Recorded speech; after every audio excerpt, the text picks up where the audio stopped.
to jackpot or not to jackpot should be a personal decision to be made by everyone.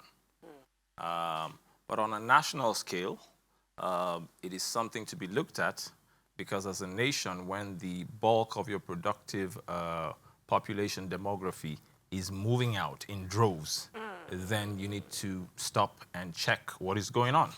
Because when you have your productive population living, it definitely has an impact on the economy. Because when they go out there, they're going to be productive. They're going to help other economies to be productive, more productive, yes, and to help them thrive. And they're building those economies. Building those economies, especially new economies. You have a good job in Nigeria. Yes. So what are your aspirations really as an individual? If you manage your life properly, most people don't have personal management strategy. And most people also have aspirations that are very unrealistic. Everybody in Nigeria wants to be a multi-millionaire. By the time they're 30. It's not going to. By the time they're 30, it's not going to work. Absolutely. You don't need to be a multi-millionaire to live a peaceful, successful, happy life.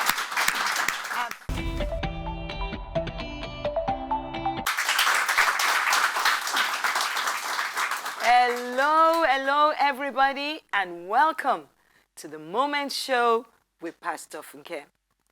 The Japa Syndrome is a recent trend in some countries like ours. It is the high rate of emigration of people to foreign countries in search of better days, or as some may say, greener pastures. However, at the end of it, some people may end up worse than how they started. Many people disagree with this syndrome, whilst others see it as a great opportunity. The term Japa was originated from the Yoruba language spoken in Nigeria, which means to run away, or if you will, to escape. It is like a pandemic spreading fast across Nigeria and some other African countries. And sadly, many of us have friends, relatives, and associates who have left because they can no longer bear the distressing issues they face in their countries. My guest today is a prolific teacher, speaker, and trainer. He's also a seasoned legal practitioner with about 3 decades of cognate experience in the oil and gas, emerging markets, and project financing and public policy industries. He's very happily married to his wife, Anne, and they are blessed with an awesome son, Joseph. Studio audience, please help me welcome my guest, Barrister Wesley Benjamin. Barrister, welcome to the Moment Show. Thank you very much, Pastor Funke. It is such a privilege to be here. Oh, thank you. The honor is all mine.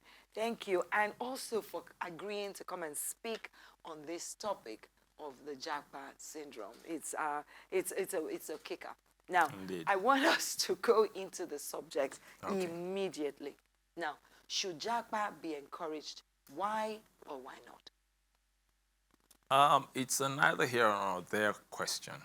To jackpot or not to jackpot should be a personal decision to be made by everyone.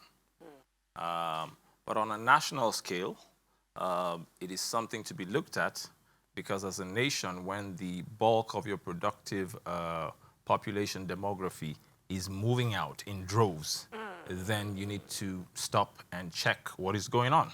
Absolutely. And to see how you can manage or control, not to restrict, because our Constitution allows the freedom of movement, where to live, what to do. Yes, but yes. what is the reason? So it's something we need to stop and look at. Yes, absolutely. And I quite agree with you. And so that leads me into the second question is, do we know yet the economic impact, especially the economic impact, and in some cases, social impact of the Japa Syndrome upon our society? Let me start from the last phrase, the impact. The impact is two-pronged. There's an impact on a nation. There's an impact on the individual. As a nation, I think we have probably played the ostrich. We're looking at the statistics, looking at the numbers in terms of the economic benefit or loss, but they are massive. Because when you have your productive population living, it definitely has an impact on the economy. Because when they go out there, they're going to be productive. They're going to help other economies to be productive, more productive, Yes. and to help them thrive. And they're building those economies. Building those economies, especially new economies. Now, on the individual, the impact is varying, because if you don't make the right choices, you don't look at the right directions, you don't also get good guidance before you leave. You might arrive at a place you didn't plan to arrive. And then the bridge you crossed would have been destroyed and you may not be able to come back. So we have a lot of people who are trapped in their bad choices to Japa because they didn't do the proper investigation. So the impact is on, and then on families. Because some move their families. And they go there and then there's a culture shock. You know, the discipline, the morality is different in a lot of those places. Absolutely. And just to support your point, I came back from a trip abroad and I was visiting with some of our brethren. And I actually met with two couples. And one couple said to me, this thing is destroying marriages. I said, well, what do you mean? And he said, husbands and wives don't talk anymore. He said, you know, the wife works at night so they can keep, you know, the husband keeps the children, the husband works during the day, and so it's affecting marriages, you know, and I found that very, very instructive. But what got us here?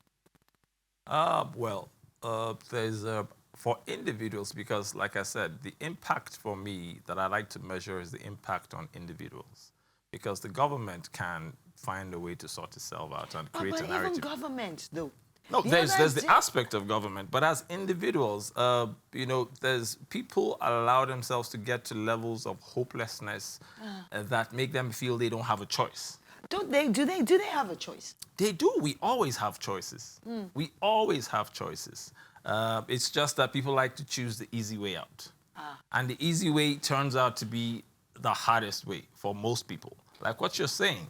You have a good job in Nigeria. Yes. So what are your aspirations really as an individual? If you manage your life properly, most people don't have personal management strategy. And most people also have aspirations that are very unrealistic. Everybody in Nigeria wants to be a multi-millionaire. By the time they're 30. By the time they're 30, it's not going to work. Absolutely. You don't need to be a multi-millionaire to live a peaceful, successful, happy life. Absolutely. And so when you have moderate and reasonable expectations and you plan your life properly, you can meet most of your goals and your targets, even in a struggling nation like Nigeria. But some people say, oh, the reason I go is because of the insecurity. Can you speak to that? There's insecurity all over the world today. The world has never been as insecure as it is today. The USA, UK, Asia, call any nation in the world. Everyone is careful to leave. In fact, if you don't leave your house, there's going to be an earthquake. There's going to be landslides in those countries. There's going to be terrorists just coming on the street and just shooting everybody and shooting themselves. In the shopping centers. Schools. So you're scared to even pay and go on holiday and walk in those shopping malls now because you don't know whether you're going to get back to your hotel. Oh, bless. So security cannot be an excuse. Security cannot be an excuse. But the issue is every individual should do a proper assessment of themselves. Yes. Think through properly why they want to do or they're considering the things that they're considering before they make decisions. Yes. Because no place is safe on the earth. Safety is in the hands of the Lord. Of the Lord. Come on now. Yes. You've won me over. Not that I was too far away from the beginning. But sometimes I wonder, do we have a herd mentality of doing what the Joneses are doing without actually knowing the circumstances of the Joneses, why they took that decision? Would you speak about that? Your question is the answer. We do have a herd mentality. Remember what happened in Lagos, Ikeja cantonment, when the stored explosives started going off. Most people who died didn't ask what is going on, what direction it is coming from. They just saw people herding into a particular direction, and they herded with them into that direction. Into the swamp. And a lot of them herded into the swamp and died there. If they had stopped for a second to ask, what is going on? Where is it coming from? They'll be able to know what to do. They might have taken better decisions. Some of them may be alive today. It's the same thing with the Japa Syndrome. Most people who are making decisions to leave borrow the reasons that other people have projected. Nigeria is not safe. They borrow that. Nigeria is insecure. There are no jobs in this country. Yet there are young people who are thriving in this country. Yes. Especially in the fintech industry today. Yes, we have young entrepreneurs that are making millions and are attracting foreign investment into their domestic businesses. In the same place where you say things are bad. Yes. It means your outlook is jaded. Something is not right with you. We need to, check you a little. Yeah. So there's a herd mentality, and that needs to stop. Yeah. Make decisions. If you make a decision by yourself for your own reasons to Japa, God help you. Amen. But don't borrow your neighbor's reason. Because you will inherit their problem. You will inherit their problem. Don't borrow. I love that. Don't borrow your neighbor's reasons, because if you borrow it, you'll inherit their problem. Now, we have about 1 minute and 30 seconds before we take a break. How can we educate our young population, because they're the ones that are leaving? How can we better inform them before they put their heads into this problem? Okay, I'll start from the family, because everyone comes from a family. Unfortunately, over the years, family values are a bit shaky. People don't talk, and parents don't talk to children, talk to their young children, their teenagers. A lot of them are estranged from home. And so they don't communicate, and mentoring is struggling, even though we're trying. The narrative is out there, but older people who have experiences are not talking enough to younger people to let them know that it may seem, like the Bible says, that there's a path that seems right, but it may lead you to something else.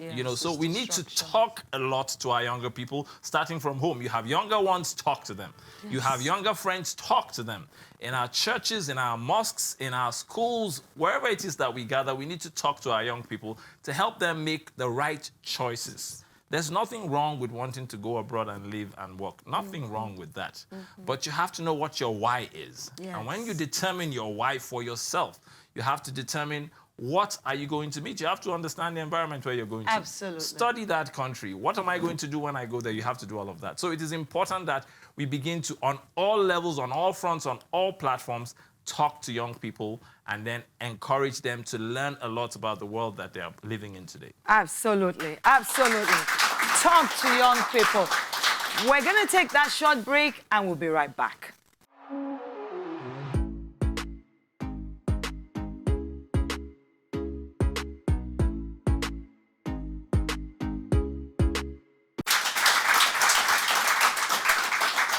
Welcome back to the Moment Show with Pastor Funke, and I'm still talking to my guest on this whole Japa Syndrome.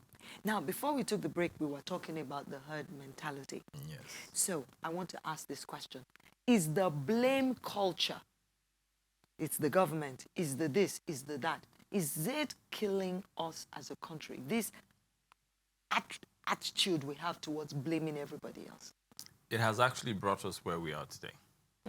Because to blame is a choice. If we had taken the choice, which is the flip side, to do something where we are or where we were when we made those choices, we probably will be better along than where we are today. So Nigeria is the way it is because of the way all of us behave, myself included. Yes. I haven't made all the right choices all my life, so I take full responsibility, and everyone should take responsibility for their part. Yes. And that's the starting point. If we take responsibility, then we can course correct. And then we can look at the best decisions that will not only suit us and help us, but help you. And then you take the best decision that will help him and him and him. And by the time that multiplies, we have a better society. A sea of a better society, basically. Absolutely. And so the blame game is bad for this country. We need to stop that like yesterday and begin to do things that will help this country. Absolutely. I agree. Stop the blame game. Look at the man in the mirror. Absolutely. We all have a hand in creating this. Absolutely. So my question is, are we in a second slavery mood? Voluntary slavery? Because the news and the reports that we're getting is that people are getting, even there, they're getting angry. They're saying, what are these people coming to do here? They're taking our jobs and things are happening. Are we voluntarily going into slavery? For a lot of people, yes. And they're going in blindly. It's the worst kind of situation, to go into a situation blindly. It's better you know what you're getting into. You'll find a way when you get there. There's a similar story in Canada. Honorable Abike Dabri was in Canada recently to visit Nigerians who are living in shelters. They moved to Canada, some sold assets, sold houses, lands, borrowed monies at high interest rates, and they moved to Canada and they're living in shelters. Wow. Some fellow was lying on the floor because there are no mattresses and it was so cold he died in a shelter in Canada. This is on social media. If you go to Channels TV, their YouTube account, you will see those things there. Oh my word. So why would you leave all of the comforts, whatever, even if you're living under the bridge in Nigeria, I assure you it is better than going to live in a shelter and lie on the floor where you will freeze to death in Canada because of the cold. So it is something that we need to really look at. A lot of Nigerians wish they didn't make those decisions. Absolutely. And they hope they can come back. But coming back to what? You have sold assets, you have resigned from your jobs, you have turned your back completely from everything and everyone, nothing to come back to, nothing where you are. So they're stuck in a rut. Wow. Caught between a rock and a hard place. And then you begin to look for menial jobs there, jobs that are far beneath your status and your experience back at home. Oh, my word. And so a lot of us need to rethink our choices. And those of us who are thinking of jackpotting, I'm talking to you particularly. Sit down and do a lot of homework. Don't listen to the stories of guys who are there and are telling you and urging you to come. Make sure you are certain about your why and what you're going to do abroad. If not, I'm not wishing it for you, but regret will await you. So please rethink again. Yes. Yeah. And I want to say to you that in one of my, on one of my trips, one of the fellas said to me, said, Mom, I wish I did not come. Said, Mom. And then I was speaking to a pastor in one of the churches, and he says, well, these people come, they don't think about the culture, and they don't know what's here, and many of them are nearly rendered homeless. So please, speak, get information, get knowledge, understand what you're giving up and what you're going to get. Absolutely. Last word I want to come from you. Perhaps somebody is going to watch this from Japa Town. They've already gone. They are regretting, but they're ashamed to come back and say, okay, I made a mistake. Can you speak to them? You only have one home. You can always come back home. The road home and the door home is always open. And we, as family, I'm speaking on behalf of all Nigerian families, if you have left and you need to come back, we'll be waiting for you at the airport. We will erase those mistakes and we can start all over again with what it is we have. We can share, we can accommodate, and we can build back and be better. So that is my message to you. If you are willing to come back, and if the conditions are not suitable, please. I mean, that's why a pencil has an eraser. If you make a mistake, you erase it and you start again. You can come back home and we will start again. I assure you, all hope is not lost yet.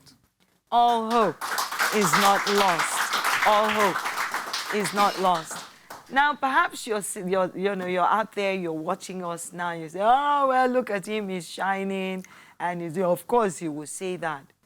Let me tell you, when you go out there and you become a second-class citizen and you don't have anything, you're lonely, there is nothing like so bad as that. Please don't follow somebody else's decision. Stay in your own lane. Make your own decisions that matter for you.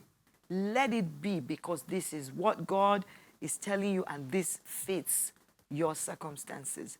Please don't go and become a second-class citizen. in another man's land. People built those places. Absolutely. People built them. Their citizens built them. Some of them died, shed blood to make their their countries great. We can make Nigeria great. Thank you so very much. God bless you. Thank you for coming. It's been great being on the show. Absolutely. We feel your passion and we feel the sense of urgency that you feel. Absolutely. And, you know, we couldn't speak. Maybe one of these days we will bring the person that is in charge of the orientation agency in government to find out what they're doing. But whatever the case is, home is available. And there is hope for every one of us. Absolutely. Thank you so very much for coming. Thank you very much. God bless you. Thank you for being my guest. Thank you. Thank you. Thank you so much. Thank you very much For being my guest. Glad to be here. Absolutely. Barrister Wesley Benjamin, everybody. We're going to take another short break. And when we come back, you hear my own take. Back in a moment.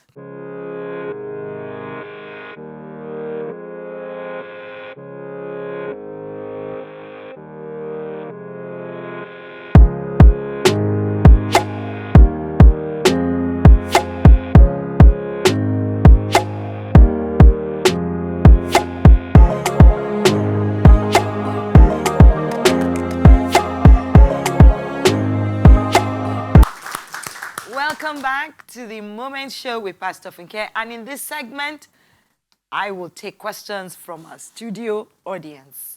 And to help us, my friend, Ola.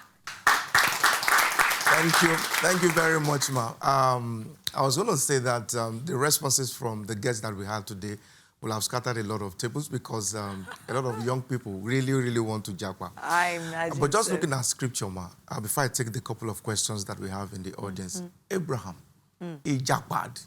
So can't we just Japa temporarily and then Japa that? No. No, we can't Japa temporarily. Abraham Japad because God asked him to. If God asks you to, go ahead and Japa. Awesome. Awesome. So we'll take a question from Demi, then we'll go to Ransom. Awesome. Thank you very much, Ma. So my question is, it's one thing to Japa, and it's another thing, you know, the way people Japa. And you see a lot of people that just get up and leave. They've been planning for months, maybe even years, and you're a close friend, maybe even a family member, and they don't tell you. And you get very hurt, you know, and you start feeling like, you know, this is really weird. So to pass the question, is it right for them to just get up and go and not tell anybody as if we are their village people? And two, as a friend, how do you respond to that? Do you keep the friendship? Do you express it? That's my question, Ma. Awesome questions, Demi. No, it's not the right way. And I think you alluded to the reason why. I think people are scared.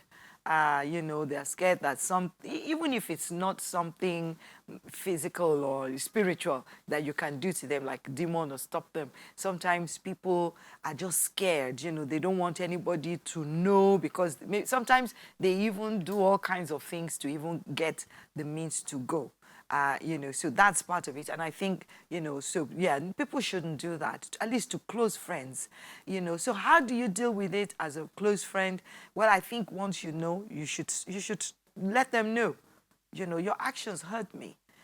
You know, I mean, why would you not let me know? And then like everything else, you forgive them. And if they are truly repentant, then you should continue the friendship. If they are not, well, maybe they want your friends at all from the beginning. Thank you so much, Pastor. And my question is, like, I want you to advise some youth that maybe they have a talent, giftings, or some other profession that are not being appreciated in the country. And they've made findings that some other country are appreciating what they have. And sometimes they've gotten maybe offers from other country. But what's your advice now to those that have talent but are not being appreciated in the country? Okay, well, I mean, I struggle a bit to, you know, kind of think about a situation where, you know, your talents will be appreciated. Because our society is growing. Our mentality is also growing in terms of acceptance towards things. You know, in the past, it used to be like if you wanted to do art or something, people would look at you and think, oh, you know, that's changing now. Or even sports, that's all changing now. You know, so for me, I don't think that people should go from that negative point of view. I think what people should focus on is, look, there's this opportunity, I have conviction, I've prayed, you know, this is how I've been led to do it. I have conviction. And the reason you want to have conviction and purpose, you know, it's kept saying why, is when the difficulties come, because they will come. It's not a golden solving thing. You know, just because you jackpot, then there is no problem. There are going to be lots of issues. When you have that conviction and you have purpose and you know why and how, then when those things come, you will ride them. Otherwise, you can get in there and become so demoralized that you don't get up. There are many people that have jackpot even before this whole syndrome thing started. They don't have a degree, they don't have jobs, some are hooked on drugs, and the biggest thing is they're too ashamed to come back. When you go well. Go with a purpose, go with a plan, go knowing why you're going, how you're going, and what you are going. Then it's going to be a whole lot less difficult. All right. Thank you very much, those of you at home who have been watching us. And of course, thank you to our guest today, Barrister Wesley Benjamin, and our audience. You've been super, super audience. Now, all of you at home, we've spoken about this. Please take it seriously. Your life may actually depend upon it. Think it through. Think the why, the hows, and the what. Very, very important. Unfortunately, we're out of time on today's show. We need to close the show. But before we go, a very lovely, lovely, lovely lady, I love her so very, very much, is here to bless us with a brief moment of worship. And her name is Angela Akinwamide. Please, let's welcome her. Amazing grace, how sweet the sound that saved a wretch like me. Once I was blind, but now I see. Amazing grace, how sweet the sound. Amazing grace,